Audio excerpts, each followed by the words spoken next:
वर्णे, महापौर मुरलीधर मोहोळ, महापौर माई ढोरे, जेडपी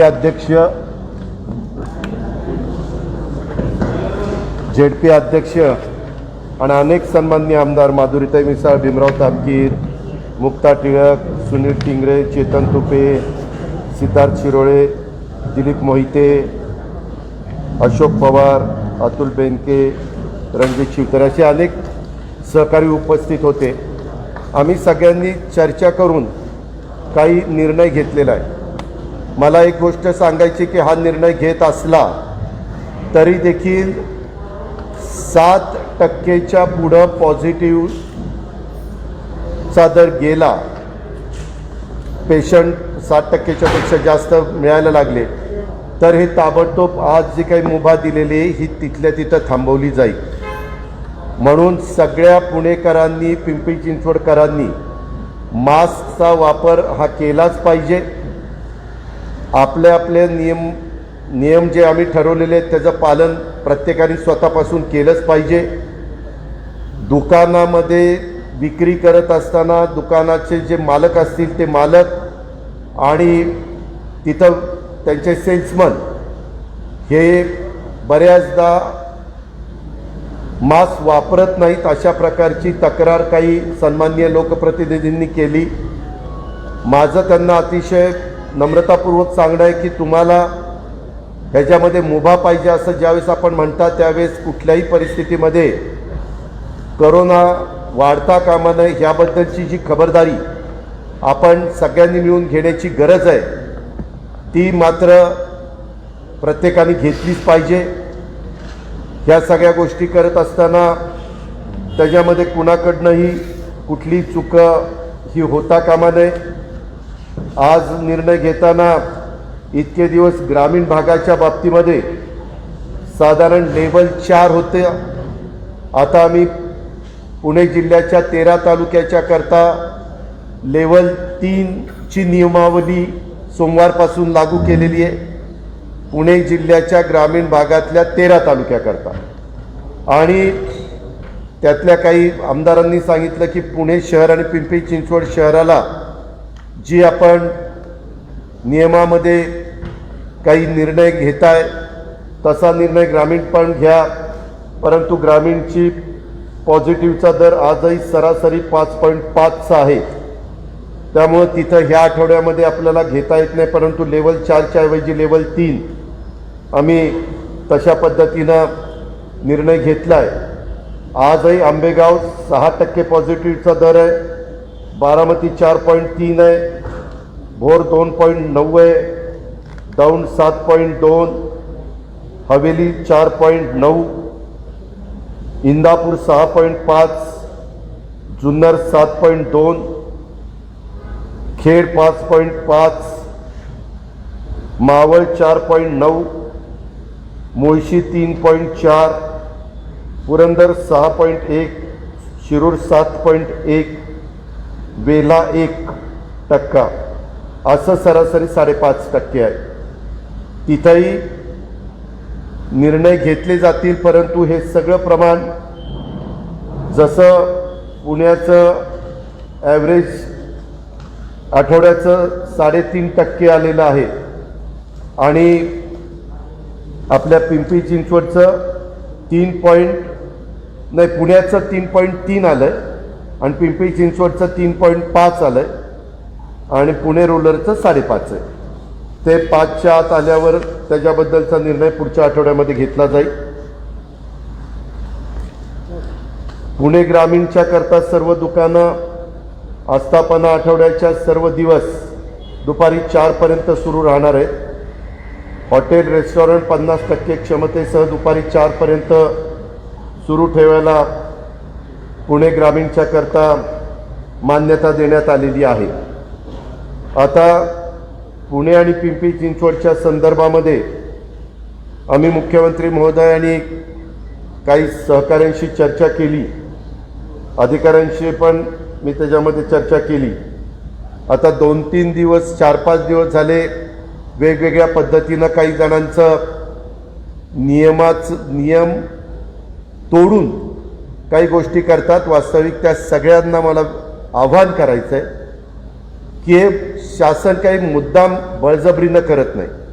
मधी पेपरबाजी किंवा इलेक्ट्रॉनिक प्रिंट मीडियामध्ये असं आलं की बाबा पुण्याकडं दुर्लक्ष आहे. अजिबात पुण्याकडे दुर्लक्ष नाही.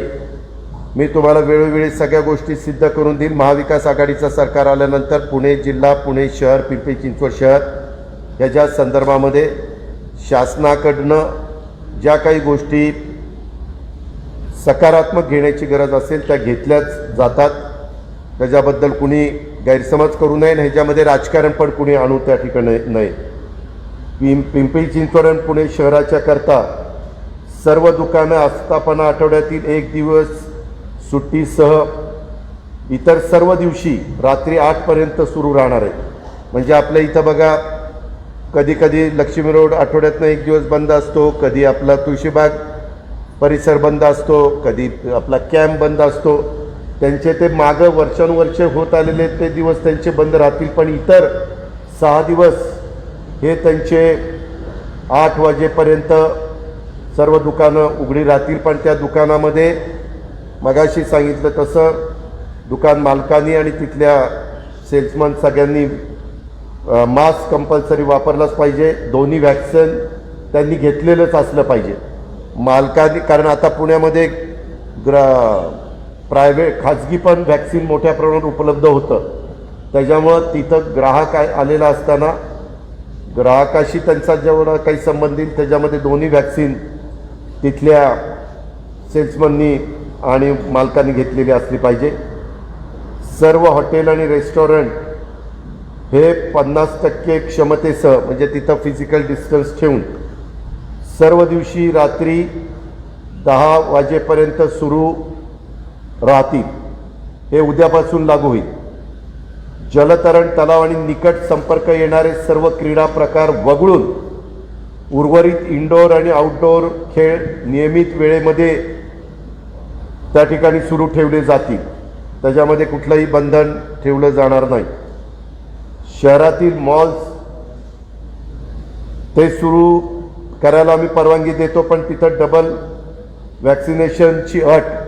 जो ग्राहक तिथं जाईल, मॉलचे एंट्री एकच असते किंवा 2 असतात, तिथं बाबा त्यांनी दोन्ही वॅक्सिन घेतलं अशांनाच त्यांनी आतमध्ये सोडायचं. आणि तिथला जो स्टाफ आहे, तिथं स्टाफ पण बराच असतो, त्यांनी पण दोन्ही वॅक्सिन घेतलेलं असलं पाहिजे. आणि 15 दिवसांनी दर 15 दिवसांनी त्यांची टेस्टिंग हे झालं पाहिजे. मॉल्स रात्री 8 वाजेपर्यंत उघडे राहतील आणि 2 लसीकरण झालेल्यांनाच तिथं प्रवेश दिला जाईल. सर्व गार्डन्स, उद्यानं ह्या नियमित वेळेपर्यंत सुरू ठेवता येतील. आत्ता जरा संध्याकाळी सुरू ठेवताना थोडंसं त्याच्यात काही बदल केलेले होते, परंतु आता नेहमीची जी पद्धत आहे त्या प्रकारेच सकाळ आणि संध्याकाळ उद्यानं सुरू राहतील. पण हे सगळं करताना प्रत्येकाने मास्क हा कंपल्सरी वापरलाच पाहिजे. त्याच्यामध्ये जे काही नियमाचं पालन हे सगळ्यांनी त्या ठिकाणी केलंच पाहिजे. आत्तापर्यंत पुणे जिल्ह्यामध्ये 65,25,580 नागरिकांचं कोविड लसीकरण पूर्ण झालेलं आहे. पुणे मनपा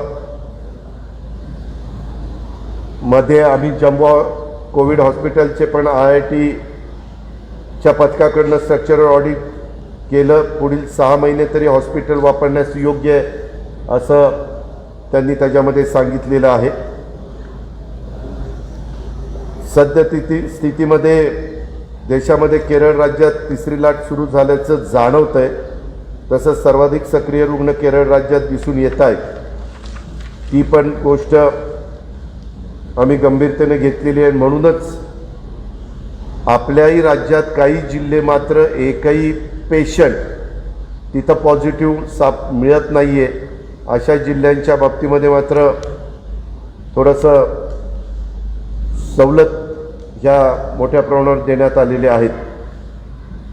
आम्ही 3ऱ्या लाटेच्या संदर्भामध्ये ऑक्सिजन प्लांट वगैरे,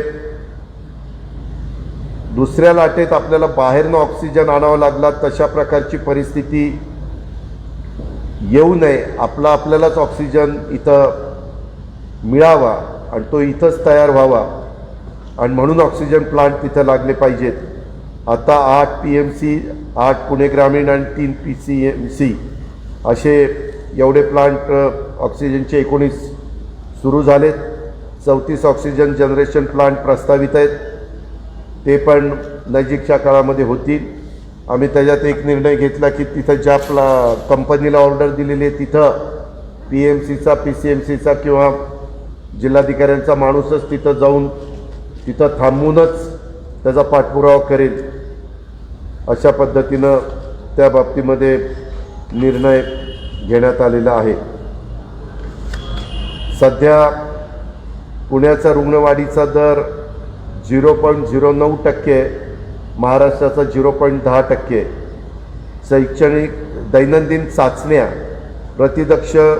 प्रतिदशलक्ष लोकसंख्येच्या प्रमाणात महाराष्ट्राच्या 3,74,871 चाचण्या होतात. तसं पुण्यात 4,98,746 अशा पद्धतीनं चाचण्याचं प्रमाण आहे. साप्ताहिक पॉझिटिव्हिटी पुण्यामध्ये ग्रामीण भाग धरल्यामुळे 4.7 येते, महाराष्ट्रात 3.5 आहे. मृत्यूदर महाराष्ट्रात 2.11 आहे, पुणे जिल्ह्याचा 1.6% आहे. क्रियाशील रुग्णसंख्या महाराष्ट्राची 75,303 आहे, पुण्याची 8,972 आहे.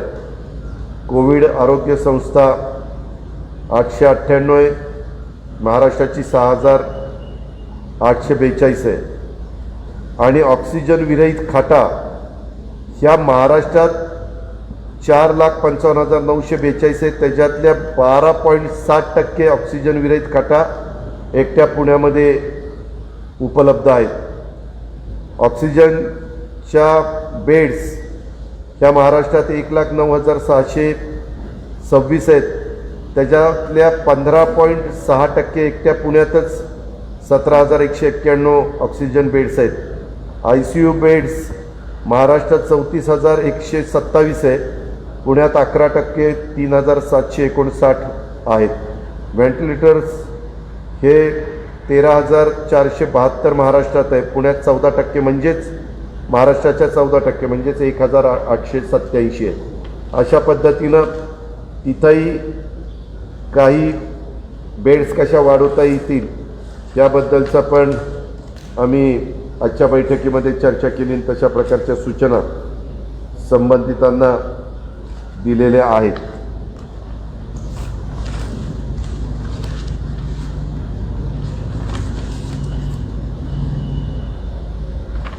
पण मी पुन्हा पुणेकरांना सांगेन, पिंपरी चिंचवडकरांना सांगेन, ह्या सगळे जे काही थोडंसं मुभा देण्यात आलेली आहे, हे ज्या दिवशी 7%च्या पुढचं पॉझिटिव्ह रेट जाईल त्या दिवशी हे सगळे नियम थांबतील आणि नवीन नियमावली त्यांना लागू होईल. मागच्या वेळेस दुसऱ्या लाटेच्या वेळेस असंच झालं. जवळपास 2 आठवडे 3 आठवडे आमच्या प्रत्येक मिटिंगमध्ये पुढं घ्या करून ते गेलं आणि मग नंतर संख्या वाढली की ते इतक्या बाकीच्यांना सगळ्यांना बाधित करतात आणि मग बेडची उपलब्धता होत नाही, बाकीच्या सगळ्या अडचणी निर्माण होतात आणि त्याची खूप मोठी किंमत ही सर्वांना मोजावी लागते. त्याच्यामुळं आज हा निर्णय घेत असताना सगळ्या लोकप्रतिनिधींना आणि अधिकाऱ्यांना पण मी स्पष्टपणे सांगितलेलं आहे की हे फक्त प्रमाण जर सगळ्यांनी मिळून मर्यादित ठेवलं पॉझिटिव्हचं तर मग मात्र बऱ्याच अंशी जनजीवन पूर्ववत पदावर येण्याच्या करता मदत ही त्या ठिकाणी होईल. कुठले मी आत्ता काय सांगितलं की ह्याच्यामध्ये आत्ताच्या ज्या काही मुभा होत्या पूर्णपणे तर आपण 3.5%च्या पेक्षा खाली आलेलो नाही. आता कुठलीही शनिवार रविवार बंद वगैरे तशी बंधनं घातलेली नाही आहे आणि ज्या 4पर्यंत वेळा होत्या त्याही 8 वाजेपर्यंत वाढून दिलेल्या आहेत. हॉटेलच्या वेळा 10 वाजेपर्यंत वाढून दिलेल्या आहेत.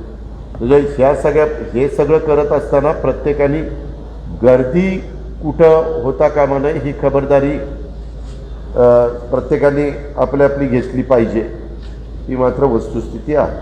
पण सर यावेळेस एवढा गोंधळ का? म्हणजे स्पेसिफिकली पुण्याच्या बाबतीत आपण पहिले PMC एक वेगळं युनिट, PCMC एक वेगळं युनिट आणि रुरल भाग एक वेगळं युनिट ही होतं, पण राज्य शासनाची जी ऑर्डर आली आणि त्यानंतर सगळा गोंधळ उडाला. असं कधी नव्हतं. आपण वेगळे एक मिनिट, पहिल्यापासून संपूर्ण महाराष्ट्रामध्ये प्रत्येक जिल्हा म्हणूनच ओळखला जातो.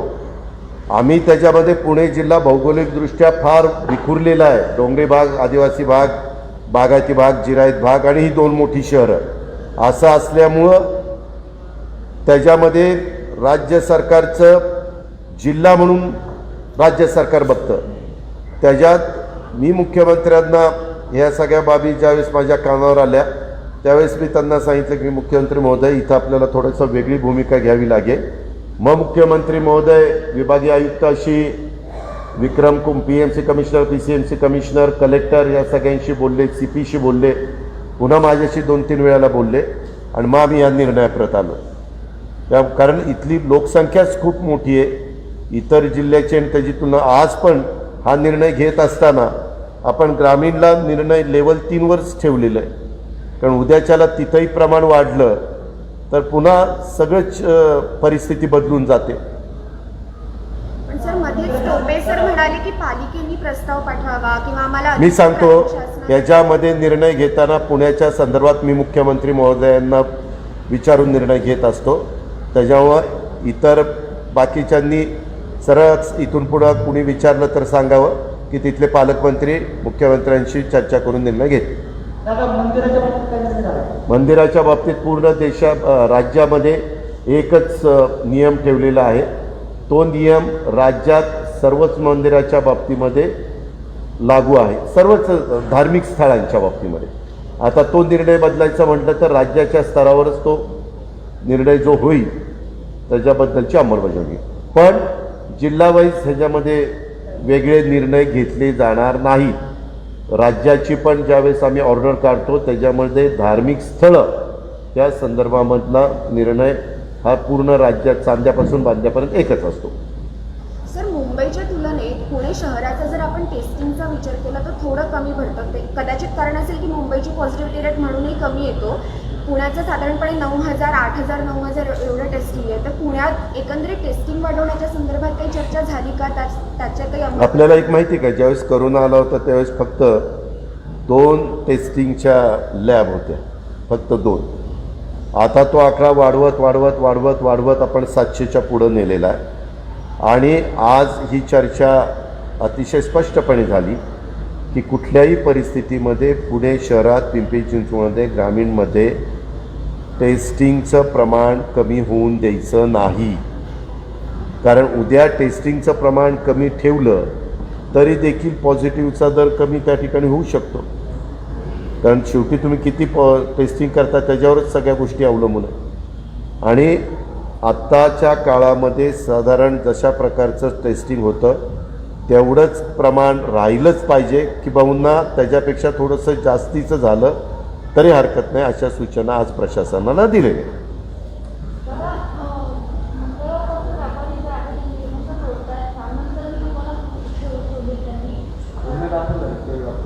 हो का, त्याच्या संदर्भामध्ये असं कोणी नियम कायदा तोडायचा प्रयत्न करू नये, कायदा हातात घेण्याचा प्रयत्न करू नये.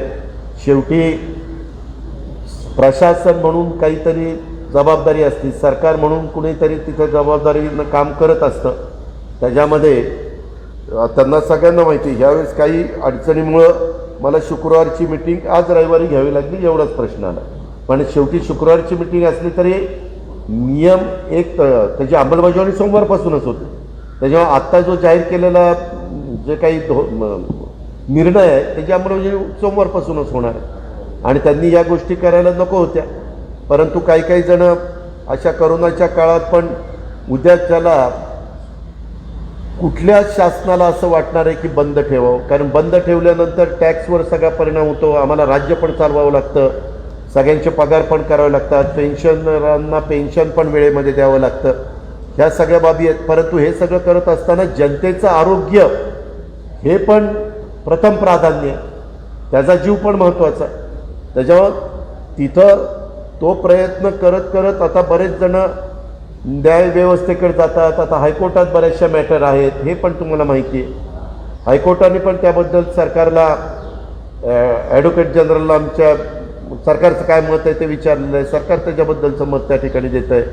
मध्ये काही आमच्या मंत्री महोदयांनी उदय सामंत आणि वर्षा गायकवाड हे शालेय शिक्षण आणि उच्च तंत्र शिक्षण मंत्री हे आहेत, तर त्यांनी पण काही स्टेटमेंट केले की शाळा कॉलेजेस कधी सुरू करायचे काय.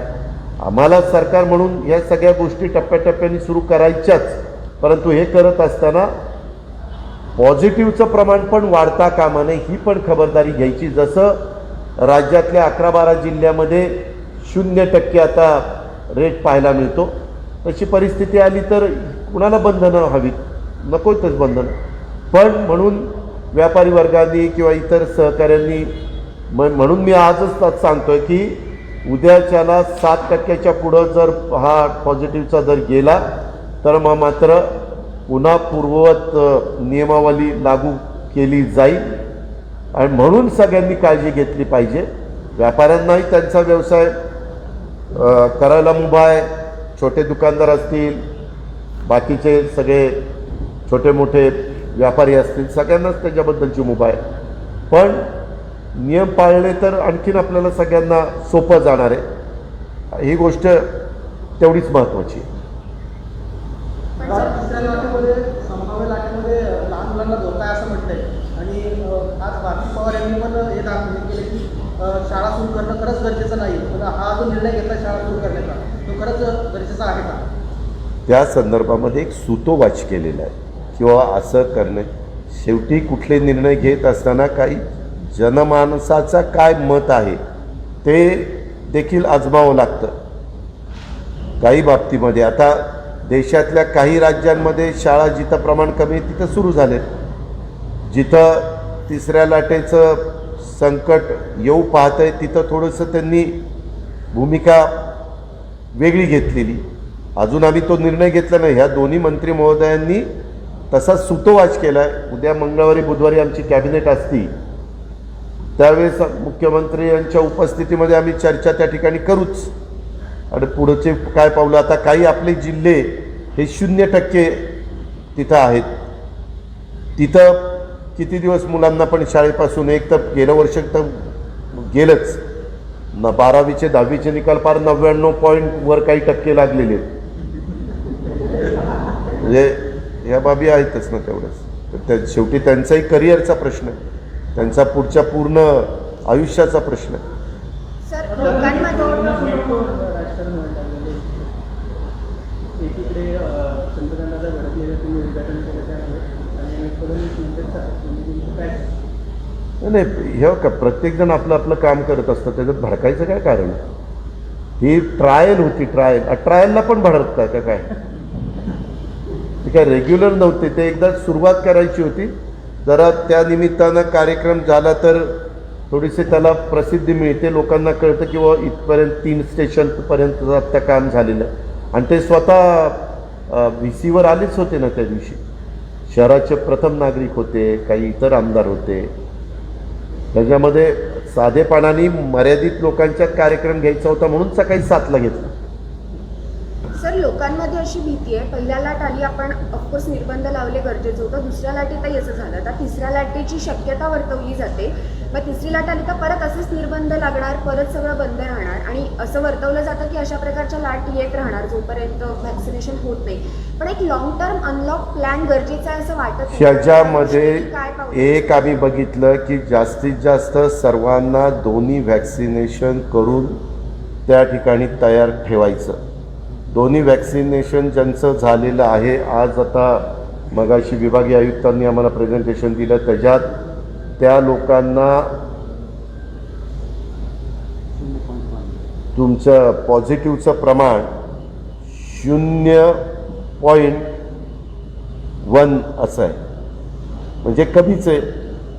आणि मॉर्टॅलिटीचं प्रमाण जवळपास नाही आहे. अशा गोष्टी आहेतच ना. आपण आता आम्हाला आता आदर पुनावाला आलेत, मी पण त्यांच्याशी बोलणार आहे की बाबा तुम्ही आता वॅक्सिनेशन जास्तीचं करा अशा सूचना त्यांना केंद्राने केलेल्या होत्या. सिरमला पण केल्या होत्या आणि भारत बायोटेकला पण केलेल्या होत्या. आणि आम्हाला सांगण्यात आलेलं होतं की ऑगस्टमध्ये जास्त मिळेल. आता ऑगस्टचा पहिला आठवडा झाला. आपल्या इथं पुणे जिल्ह्यापुरतं बोलायचं झालं तर 1,00,000च वॅक्सिनेशन झालं. मात्र जुलै महिना आणि जून महिना इथं 15-16 लाखच झालं. म्हणजे वॅक्सिनेशन तेवढं वॅक्सिन आपल्याला मिळालं पाहिजे. आता आम्ही आदर्शी पण बोलतो आहे की बाबा आम्ही दोन्ही कॉर्पोरेशन म्हणलं आम्ही पण विकत घ्यायला तयार आहोत. राज्य सरकार विकत घ्यायला तयार आहे, केंद्र सरकार विकत आहे. जर विकत घ्यायला तयार असले तर त्यांनी वॅक्सिन मोठ्या प्रमाणावर प्रोडक्शन केलं पाहिजे. देवेंद्र फडणवीस असे म्हणाले, दादा संदर्भामध्ये काही चर्चा सुरू आहे आणि प्रामुख्याने बघितलं तर मागच्या वर्षी गणेशोत्सव झाल्यानंतर रुग्णसंख्या काही प्रमाणात वाढली होती. यावेळेला आपण काय विचार करतो? त्या संदर्भामध्ये गणेशोत्सवाच्या बद्दल मुख्यमंत्र्यांच्या स्तरावर बैठक नेहमी होत असते. मुख्यमंत्री VCAच्या द्वारे अनेक म्हणजे मुंबई असेल, पुणे असेल अशी महत्त्वाच्या शहरांच्या महत्त्वाचे जी मंडळं आहेत त्या सगळ्यांशी VCच्या द्वारे बोलून निर्णय घेत असतात. एक आहे साधारण जगात एक सिद्ध झालं जिथं गॅदरिंग होतं लोकांची संख्या वाढते.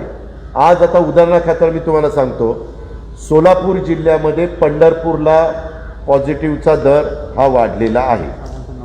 माळशिरसला पॉझिटिव्हचा दर वाढलेला आहे. आता परवाच्या काळामध्ये आपण वारीला तिथं माळशिरस तालुक्यातनं चालत वाखारीवरून परवानगी दिलेली होती. आता करमाळ्याला 9.2%, पंढरपूरला 8.6%, माढ्याला 7.7%, माळशिरसला 7.4%. बाकी मग अक्कलकोटला 0.4%, नॉर्थ सोलापूरला 1%, मंगळवेढ्याला 1.5%, बार्शीला 1.5% असं ते आहे. याचा अर्थ जिथं गॅदरिंग होतं तिथं संख्या वाढते हे निर्विवाद पुढं आलेलं आहे. त्याच्यामुळे आपण ह्या काही काळाकरता थोडंसं आपल्या काही उत्साहाला मुरड घातली पाहिजे, काही थोडीशी बंधनं पाळली पाहिजे. त्याला इलाज नाही, हे करावंच लागेल आणि सगळ्यांना ऐकावंच लागेल. सर, आपण महाराष्ट्र ऑलिम्पिक संघटनेचे अध्यक्ष आहात. तशा प्रकारे ओडिशाने गुंतवणूक केली, हॉकीमध्ये त्यांनी इन्व्हेस्टमेंट केली आणि ऑलिम्पिकमध्ये आपल्याला त्याचे रिझल्ट दिसले. तसं काही प्रयोजन, तसं एखाद्या खेळामध्ये सबस्टॅन्शियल गुंतवणूक करण्याचा राज्य शासनाचा काही प्लॅन आहे का? काही ठराविक एखाद्याच खेळामध्ये तशा प्रकारची गुंतवणूक करण्याचा अजिबात तसा प्लॅन नाही. सर्वच ज्यांना ज्या खेळामध्ये आवड असेल तिथं त्यात पायाभूत सुविधा तिथं मिळाल्या पाहिजे. आम्ही यावेळेस बजेट पेश करत असताना पूर्वीच्या काळामध्ये तालुका क्रीडा संकुलाला 1 कोटी रुपये होते, ते मला वाटतं आता 5 कोटी रुपये केलेले आहेत. पूर्वीच्या काळामध्ये जिल्हा क्रीडा संकुलाला 8 कोटी रुपये होते, ते आता जवळपास 25 का किती कोटी केलेले आहेत. आणि विभागीय आयुक्त कार्यालय म्हणजे क्रीडा संकुलाला त्याच्यात आणखीन मोठ्या प्रमाणावर 40 का 50 कोटी असे केलेले आहेत. म्हणजे इन्फ्रास्ट्रक्चर देण्याचा आपला प्रयत्न आहे. बालेवाडीमध्ये देखील अनेक बाबी, बरीचशी मुलं आपल्या पुणे मध्ये देखील शिकून त्या ठिकाणी जातात. जेवढ्या मुलांना आपण पायाभूत सुविधा देऊ तेवढी मुलं मुली त्याच्यामध्ये तरबेज होण्याचा प्रयत्न करत असतात. हरियाणासाठी 47 खेळाडूंपासून ऑलिम्पिकसाठी निवडले जातात. 6 ते 7 खेळाडू निवडले जातात. तुम्ही किंवा साहेब दोघंही साधारण सगळ्या खेळांच्या महत्त्वाच्या खेळांच्या राज्याच्या बॉडीवरती आहात. नेमकं काय असेसमेंट आहे आपलं, ज्यामुळे आपले खेळाडू हे ऑलिम्पिकसाठी निवडले जात नाही किंवा ह्याच्यामध्ये ऑलिम्पिकला सिलेक्ट होण्याच्या करता त्यांचं तेवढी तयारी असली पाहिजे. ज्यांची तयारी आता ह्यावेळेस जेवढे खेळाडू होते त्यांच्याकरता प्रत्येकी काही लाख रुपये खर्च राज्य सरकारने केला. ही तर वस्तुस्थिती खरी आहे. आणि ह्या संदर्भामध्ये त्यांना लागणाऱ्या इन्फ्रास्ट्रक्चर तयार करण्याची जबाबदारी राज्य सरकारची असते, क्रीडा विभागाची असते. राज्य सरकारने निधी द्यायचा असतो. पाठीमागच्या काळामध्ये बऱ्याचदा खेळाडूंना नोकऱ्या मिळायच्या नाही. पूर्वीच्या काळामध्ये थोड्याशा जो नोकऱ्या त्यांना चांगल्या पद्धतीने मिळायच्या, म्हणून आम्ही त्याच्यातनं क्लास 1 क्लास 2च्या नोकऱ्याच्या बद्दलचे निर्णय घेतले. आणि कुठल्याही भरतीमध्ये 5% क्रीडा क्षेत्रातले नावाजलेल्या खेळाडूंना संधी देण्याच्या बद्दलचा पण निर्णय घेतला की आई वडील अभ्यासाकडंच मुलीला लक्ष द्यायला सांगतात, पण अभ्यासाबरोबरच जर तो एखाद्या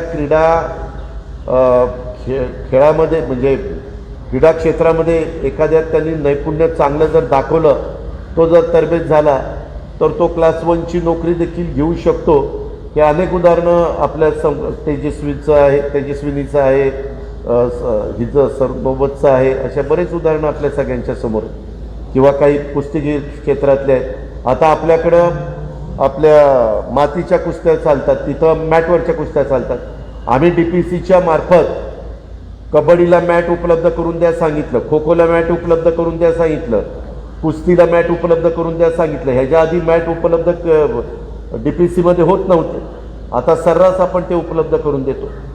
ज्या ज्या गोष्टी त्यांना लागतात त्या देण्याचा आपला प्रयत्न आहे. परंतु आत्ता एका मी प्रश्न विचारत असताना काही राज्य ठराविकच खेळ डोळ्यासमोर ठेवून तशा पद्धतीनं तिथं तयार करण्याचा प्रयत्न करत असतात. आपल्याला असा ठराविकच खेळ डोळ्यासमोर ठेवून एक आहे निर्विवाद सत्य, आपल्या इथं देशामध्ये सगळ्यात जास्त पॉप्युलर खेळ म्हणजे तो क्रिकेटचा आहे. बऱ्याचदा आईवडिलांना पण वाटतं की आपला मुलगा क्रिकेटमध्ये त्यांनी तरबेज व्हावं, अशा प्रकारचा प्रयत्न होतो.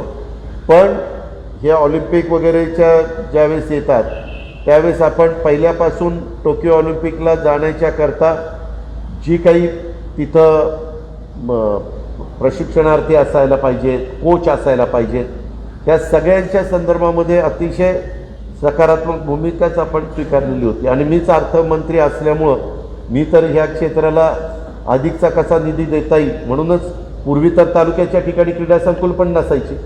आता जवळपास प्रत्येक तालुक्याच्या ठिकाणी क्रीडा संकुल व्हावं त्याकरता लोकप्रतिनिधी पण प्रयत्न करतात. आणि जिल्हाधिकाऱ्यांच्या अंडर तर प्रत्येक जिल्हाधिकारी जिल्हा क्रीडा संकुल असतं, विभागीय आयुक्तांच्या अंडर विभागाचं क्रीडा संकुल असतं.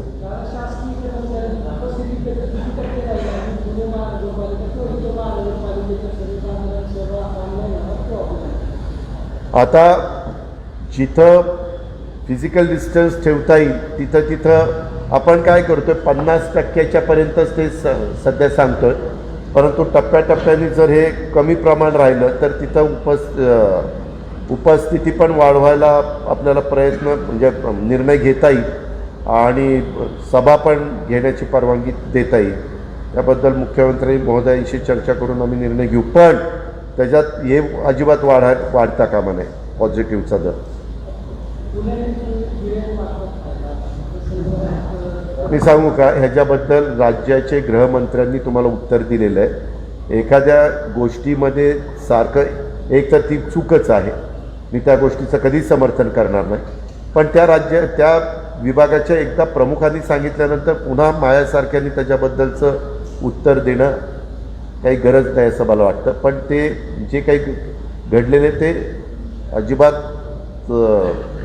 ठीक नव्हतं. दादा, पुण्यातील व्यापाऱ्यांनी आणि भाजपने टाकलेल्या दबावामुळे तुम्हाला आजचा हा निर्णय घ्यावा लागला पुण्याबाबत? मी कुणाच्याही दबावाला घाबरत नाही. तू नवीन पत्रकार झालाय का? तू जुन्या पत्रकारांना विचार. मी कुणाच्याही दबावाला घाबरत नाही. 3.5% आतमध्ये पुणं आलं, आज तर 2.8 होतं. 3.5% आतमध्ये आलं म्हणून आपण हा निर्णय घेतला. आणि अशा प्रकारचे राज्यकर्ते कुणाच्या दबावाला घालून राज्य चालवता येत नसतं. शेवटी राज्याच्या जनतेचं आरोग्य हे महत्त्वाचं असतं. काय आत्ता मागण्या करताना हे सगळे लोकांना किंवा काही वर्गाला लोकप्रिय वाटतील, अतिशय त्यांच्या मनाला पटतील अशा गोष्टी करू शकतात. पण उद्याच्याला तिसरी लाट जर जबरदस्त आली, सरकारला कळलं नाही सरकार काय करत होतं, कुणी त्यांना अडवलं होतं. ते जे चुकीचं वागतात त्यांच्यावर ॲक्शन त्यांना घेता आली नाही. असं दोन्ही बाजूनी ती ढोलकी कशी वाजते दोन्ही बाजूनी, तसला प्रकार आहे.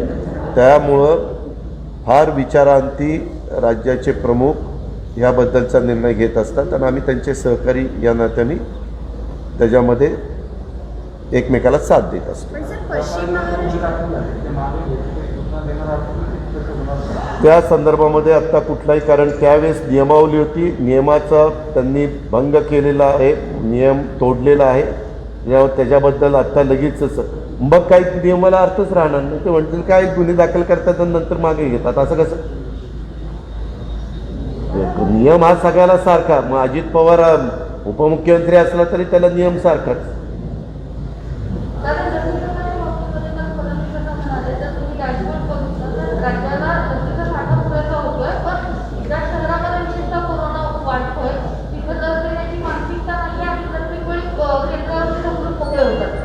हे असं नाही आहे. जेवढी लस येते ती लस आपल्या 36 जिल्ह्यांना त्यांच्या लोकसंख्येप्रमाणे दिली जाते. आता प्रश्न आज आपल्यापुढे इथं असा आला, ग्रामीणमध्ये पहिली लस दिलेली आहे, परंतु दुसरी लस देण्याच्या करता जो ठराविक काळ आहे तो काळ आता संपत आलेला आहे. आज आम्हाला नाईलाजास्तव सगळ्यांना, मी निर्णय घेताना तुम्ही कुणालाही विचारा, मी सगळ्यांना विश्वासात घेऊन इथं निर्णय घेत असतो. आज निर्णय ग्रामीण भागामध्ये आता जी लस अवेलेबल होईल ती दुसऱ्या डोस करताच द्यायची आणि त्या लोकांचे दोन्ही डोस पूर्णपणे संपून टाकायचे. कारण पहिल्यांदा तुम्हाला आठवत असेल, पहिली लस घेतली की दुसरी लस 21व्या किंवा 28व्या दिवशी घ्यावी लागायची. एकाची 21व्या, एक दुसऱ्या कंपनीची 28व्या. नंतर ते वाढत वाढत वाढत इतकं वाढत गेलं की त्याची ती तीव्रता आहे ती पण टिकली पाहिजे, म्हणून आम्ही अशा प्रकारचा निर्णय घेतलेला नाही. लस आत्ताच तुम्ही बघा, हे मुद्दाम कोण कुणावर टोलवाटोली करत नाही, मी तर कधीच कुणावर टोलवाटोली करत नाही. या पहिल्या आठवड्यात आपल्याकडं फक्त पुण्यामध्ये लस जी काही दिली गेलेली आहे ती साधारण 1 लाखपर्यंत दिली गेलेली आहे.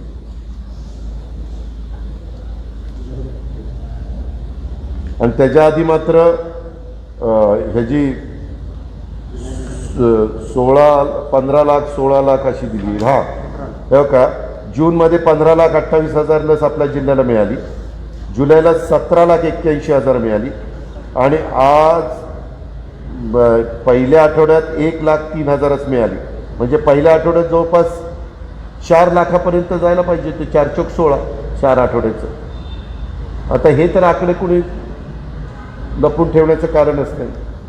बरं, तुम्ही केंद्राकडे किती मागणी करता लसीची आणि आता सध्या किती पुरवठा होतो? केंद्राकडं आपल्याला जेवढी गरज आहे तेवढी सगळी लसीची मागणी केली, पण केंद्राला फक्त महाराष्ट्र बघायचं नाही, त्यांना अख्खा जम्मू काश्मीरपासून केरळपर्यंत सगळी राज्य बघायची. त्या प्रमाणात त्यांचं आता एकमेव उपाय म्हणजे ज्या लसी आपल्याकडं तयार होतात त्याचं प्रचंड उत्पादन वाढवणं, आणि दुसरं ज्या लसी आपल्याकडं उत्पादन होत नाही परंतु परदेशात होतात त्या परदेशातनं मोठ्या प्रमाणावर आयात करण्याच्या करता निर्णय घेणं. आता परदेशातनं लस आयात करायचा निर्णय हा राज्य सरकार घेऊ शकत नाही, केंद्र सरकारच घेऊ शकतं. आता आदर पुनावाला आलेत, आम्ही आदर पुनावालाची त्या ठिकाणी बोलणार आहे की मागे एकदा त्यांनी असं एक सूतवाच केलं होतं, असं म्हणतात की आपलं सिरम इन्स्टिट्यूट पुण्याच्या परिसरात आहे, थोडंसं तिथं काही CSR बंद वगैरे असं काही त्यांना देता येतं का. आम्ही त्याच्याबद्दल विभागीय आयुक्तांना पण मी बोलायला लावलेलं आहे आणि मी पण स्वतः बोलणार.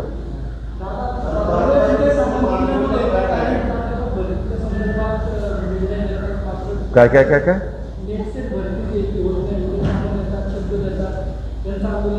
कोण शब्द देतं? उदय सामंत आता काय सांगितलं त्याला विचारून सांगतो बाबा. मला काय प्रत्येक मिनिस्टर काय सांगतो? अरे बाबा, मी जे काही मला माहिती असेल ती माहिती मी नक्कीच देईन. आता तुम्ही उदय सामंतला कोट करून काही प्रश्न विचारताय. मी इथली मिटिंग संपल्यावर मुंबईला जाणार आहे, मी उद्याला विचारीन का त्या खात्याच्या मंत्र्यांना किंवा काय सांगितलं. कारण प्रश्न विचारला कधी कधी काय होतं, स्टेटमेंट एक केलेलं असतं, येतं वेगळंच, मग नंतर ते म्हणतात आम्ही असं बोललेलंच नव्हतो. त्यापेक्षा विचारतो. माझा एवढंच प्रयत्न असतो की कुणाला त्याच्यातनं त्रास होऊ नये. जे काही निर्णय आता मधी मी काय जाहीर केलेलं होतं, सभागृहात 31 जुलैपर्यंत MPSCच्या सर्व सदस्यांची भरती केली जाईल. 3 जागा खाली होत्या. 3 जागा मी स्वतः मुख्यमंत्र्यांच्याकडं वर्षा बंगल्यावर बसून मला तिथून त्यांनी शिफारस केली ते राज्यपालांच्याकडं. राज्यपालांकडे जाताना मग राज्यपाल फायनल सही करतात, त्यावेळेस ते फायनल होतं. मग त्या दिवशी राज्यपालांनी सही केली ती 31 तारखेच्या आजच्या ऐवजी काहीतरी 2 का 3 तारखेला झाली आणि मग ती त्यांच्या नेमणुका झाल्या. आणि त्याच्यात काहींनी उठवलं की म्हणजे काहींनी ट्विट पण केलं. काही विरोधी पक्षांनी, अजित पवार म्हणले होते की MPSCची सगळी भरती 31 तारखेच्या आत करू. अरे काही 31 तारखेच्या जुलैच्या आत भरती होती का?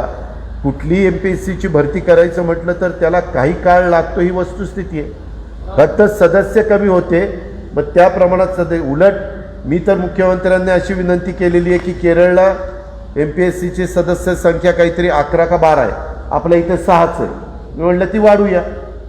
त्या क्वालिफिकेशनची लोक आपल्या महाराष्ट्रात भरपूर आहे. म्हणजे मग भरती करताना, इंटरव्ह्यू घेताना त्यांचा प्रत्येक सदस्य एक त्या रिजनच्या ठिकाणी जात असतात. मोठं रिजन असेल तर 2 तिथं बसतील, एक इंटरव्ह्यू एका बाजूला होतील, दुसऱ्या बाजूला होतील. दादा मावळ गोळीबार प्रकरणाचे 10 वर्ष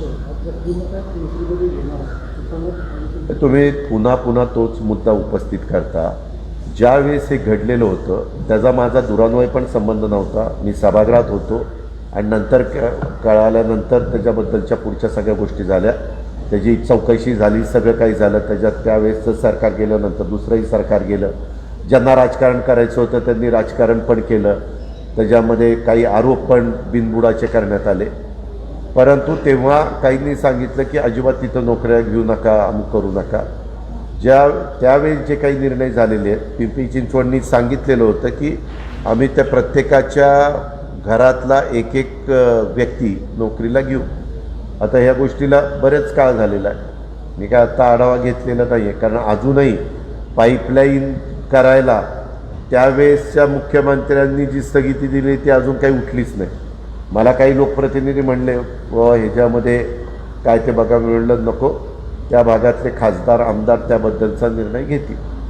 कारण आम्ही त्याच्यात काही करायला गेलो की पुन्हा त्याच्यातनं वेगळा अर्थ काढला जातो. मात्र हे प्रकरण न्यायालयात गेलं होतं. न्यायालयाने सांगितलं MWRR म्हणून जे प्राधिकरण झालेलं आहे त्या प्राधिकरणाने अभ्यास करावा. मग त्या प्राधिकरणाने अभ्यास करून 8 महिने बंद पाईपलाईनमधनं पाणी आणावं आणि 4 महिने आपल्या पवनेला पाणी वाहतं त्यावेळेस इकडच्या बंधाऱ्यातनं पाणी उचलावं पिंपरीच्या जवळ किवळ्याला त्या अशा पद्धतीचा निर्णय दिलेला. म्हणजे मग कुणाला त्याच्या आणि जे केटीवेर आहेत आणि पवना धरणापासून पुण्यापर्यंत पिंपरी चिंचवडपर्यंत जी गावं आहेत त्यांना पण उन्हाळ्यामध्ये काही प्रमाणाचं पाणी राखून ठेवावं असा काहीतरी निर्णय दिलेला. दादा 2018 पासून जी पवित्र पोर्टलमार्फत शिक्षक भरती चालू आहे ते म्हटलं होतं की आता त्यापैकी फक्त 5,500 पदं भरलेली आहेत आणि उरलेली पदं या 31 जुलैनंतर भरण्यात येतील, तशी प्रक्रिया सुरू करण्यात येईल असं म्हटलं होतं. कोण म्हणलं होतं? शिक्षण आयुक्त. हा मग जे म्हणलं त्याला विचारा ना. त्यापैकी प्रक्रिया सुरू आपण मला काय, मी काही म्हटलेलं नव्हतं ना. कारण आता शाळा जर चालू नाही तर शिक्षक भरून कुणाला शिकवायचं? नाही, पण जी प्रक्रिया त्यांचा पगार चालू करायचा. त्याची प्रक्रिया तेव्हापासून चालू आहे, अजून पूर्ण झालेली नाही. त्यांनी काही निर्णय घेतला असेल, अशा प्रक्रिया पूर्ण करायला वेळ लागत नाही. मधी काय ते काही कोर्ट मॅटर झाल्या, मराठा आरक्षणानंतर हायकोर्टाने सुप्रीम कोर्टाने काही त्याबद्दलचा निर्णय दिला, त्याच्यामुळं पूर्णपणे आरक्षणाचं सूत्र बदलून गेलं. अशा काही गोष्टी कधी मुंबई उच्च न्यायालय, खंडपीठ औरंगाबाद, खंडपीठ नागपूर इथले काही निर्णय होतात, कधी सुप्रीम कोर्टातले निर्णय होतात. अशा ह्या सगळ्या निर्णयामध्ये त्यांनी दिलेल्या निर्णयाचा पूर्णपणे आदर राखून त्यांचे आदेश पाळून पुढच्या गोष्टी करायला लागतात. उलट मी तर मधी मीटिंग घेऊन MPSCच्या 18,000 जागा भरून टाका अशा पद्धतीनं त्यांना दत्ता भरणेंनी बघा त्या दिवशी स्टेटमेंट केलं होतं. आम्हीच मिटिंग घेतली होती GADची मुख्यमंत्र्यांच्या सांगण्यावरून, आणि त्यावेळेस आपण तेवढ्या जागा भरायच्याकरता मान्यता दिलेली आहे. दादा नुकताच राज्यपालांचा दौरा राज्यातील काही ठिकाणी झाला, त्याच्यावर अनेक मंत्र्यांकडनं असेल किंवा लोकप्रतिनिधींकडनं नाराजी व्यक्त करण्यात आली. तुम्ही कसं बघता त्या दौऱ्यात? ज्यांनी त्यांनी आपल्या प्रत्येकाला डॉक्टर बाबासाहेब आंबेडकरांनी जी घटना दिलेली आहे, संविधान दिलेलं आहे, त्याच्यामध्ये प्रत्येकाचं काम ठरवून दिलं आहे. राष्ट्रपतींचं, पंतप्रधानांचं, मुख्यमंत्र्यांचं, राज्यपाल महोदयांचं, सगळ्या महामहिम व्यक्तींचं, त्या ठरवून दिलेल्याप्रमाणे सगळ्यांनी काम करावं असं मला वाटतं.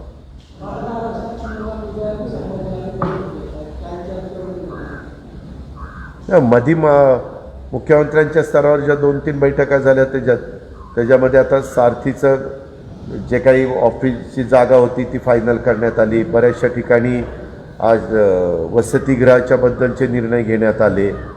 अशा वेगवेगळ्या गोष्टी त्याच्यातले आत्ताच्या अण्णासाहेब पाटील महामंडळाला निधी देण्यात आला. या गोष्टी चाललेल्या आहेत. त्यांचाही आत्ता काही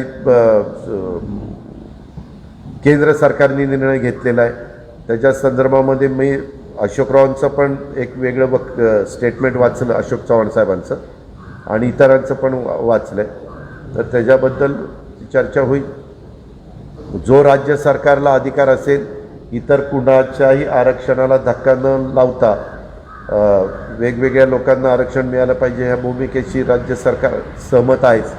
पण काही बाबतीमध्ये केंद्राच्याच हातात SC ST किंवा 50% पुढचं आरक्षण जर द्यायचं असेल तर तो अधिकार केंद्रानेच त्याच्यामध्ये नवीन निर्णय घेतला गेला पाहिजे. म्हणूनच काही निर्णय आपण पाहिलेले आहेत.